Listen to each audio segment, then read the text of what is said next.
Prabowo akan dilengsarkan oleh tiga kekuatan pendukungnya sendiri. Apakah benar seperti itu? Mari kita kupas tentang prediksi dari banyak pihak yang meramalkan bahwa Prabowo akan dilengsarkan di tengah jalan oleh tiga kekuatan pendukungnya sendiri. Yang pertama, kekuatan pendukung dana kampanye yang disinyalir akan banyak yang sakit hati karena penangkapan kasus korupsi dan mafia migas. Kemudian yang kedua, kekuatan pendukung spiritual yang dipimpin oleh para habaib alwi.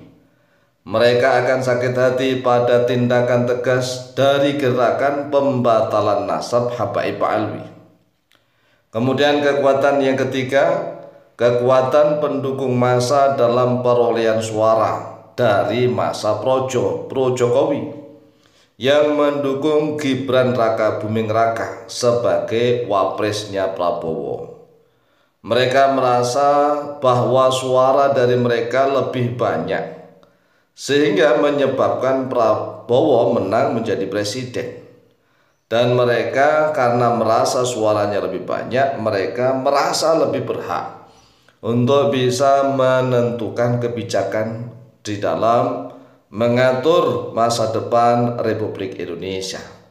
Nah, akan kita kupas satu persatu nih tentang prediksi dari banyak pihak yang meramalkan bahwa Prabowo akan dilengsarkan di tengah jalan oleh tiga kekuatan pendukungnya sendiri.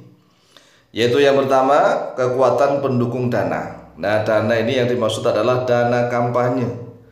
Dana kampanye yang disinyalir akan banyak yang sakit hati. Nah, lalu mengapa mereka sakit hati? Ya karena Prabowo menyatakan perang melawan para koruptor dan para mafia. Sedangkan tatkala kampanye ya tidak menjadi rahasia umum ya kan. Para penyokong dananya ini ya mereka-mereka. Jadi bos-bos lah, bos-bos apa saja ya, bukan hanya bos BBM, bahan bakar minyak, bos migas, bos tambang, bos mana-mana. Jadi kekuatan pendukung dana kampanye, dana finansial yang mereka sudah mengeluarkan ratusan miliar bahkan triliunan rupiah. Tetapi karena saat Prabowo menjadi presiden, kemudian Prabowo bertindak tegas untuk menyatakan perang kepada para koruptor dan kepada para mafia, maka mereka sakit hati. Mereka sakit hati karena juga ada keterlibatan dari para bos-bos ini, bos-bos minyak, bos-bos ya, bos-bos tambang, bos-bos macam-macam lah. Ini mereka ada salah satu pihak kerabatnya atau bahkan putranya begitu ya kan. Putranya termasuk orang yang tertangkap. Nah, karena mereka ini merasa memiliki kekuatan dana yang super power, dana yang besar, mereka justru merasa sakit hatinya akan merongrong. Dengan cara merongrong mereka akan mendekati para pejabat tinggi yang lainnya. Mereka akan mendekati para anggota DPR MPR RI. Wah, dengan dana kekuatannya yang besar nih, dananya besar. Dan akan terjadilah pergolakan-pergolakan. Ini menurut prediksi. Yang namanya prediksi itu ramalan. Ramalan itu bisa benar juga tidak bisa benar. Artinya ramalan prediksi itu bisa benar bisa salah. Nah, kita doakan semoga salah, ya kan? Kita doakan semoga prediksi ini salah. Kita doakan semoga Allah Azza wa Jalla memberikan keteguhan hati kepada Pak Prabowo agar tetap terus menyuarakan perang terhadap para koruptor dan para mafia. Dan agar Allah Azza wa Jalla memberikan kemenangan kepada Pak Prabowo, ya, menang melawan para koruptor dan para mafia. Walaupun toh ya mereka-mereka itu sebelumnya misalnya nih mendukung dana kampanye pilpres pilihan presiden dan wakil presiden.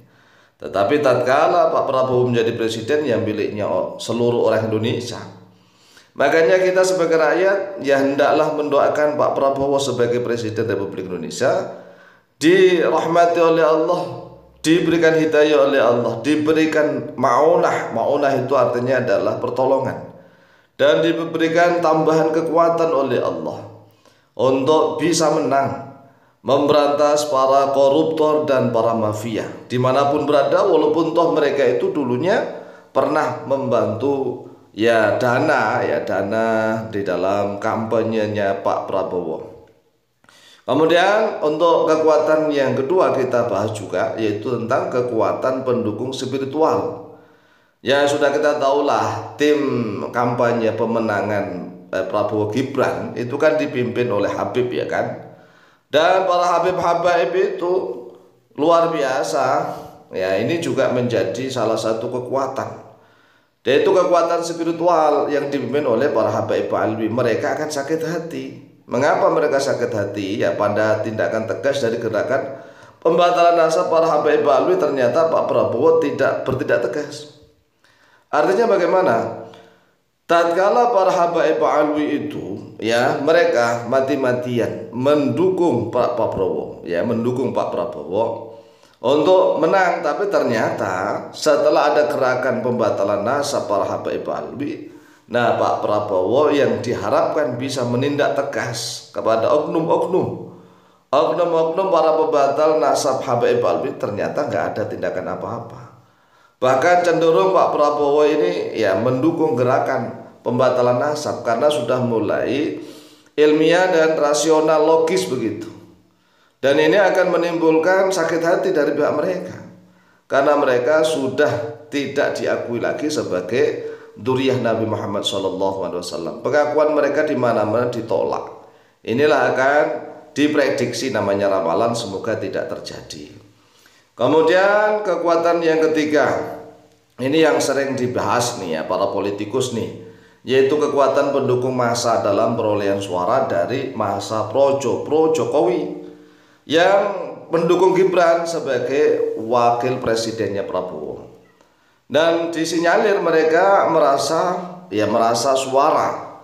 suara dari mereka lebih banyak. Dan mereka merasa mengaku suaranya pro Jokowi itu lebih banyak yang mendukung Prabowo dan mendukung Gibran sebenarnya gitu mendukung Gibran, sehingga menyebabkan Prabowo menang jadi presiden. Tetapi setelah mereka berpasangan, seolah-olah yang dominan yang dominan hanya Pak Prabowo, sedangkan wapresnya tidak ada apa-apanya, sehingga mereka ingin segera menuntaskan begitu. Artinya ini prediksi-prediksi ini kita doakan semoga tidak ada yang terjadi semua gitu.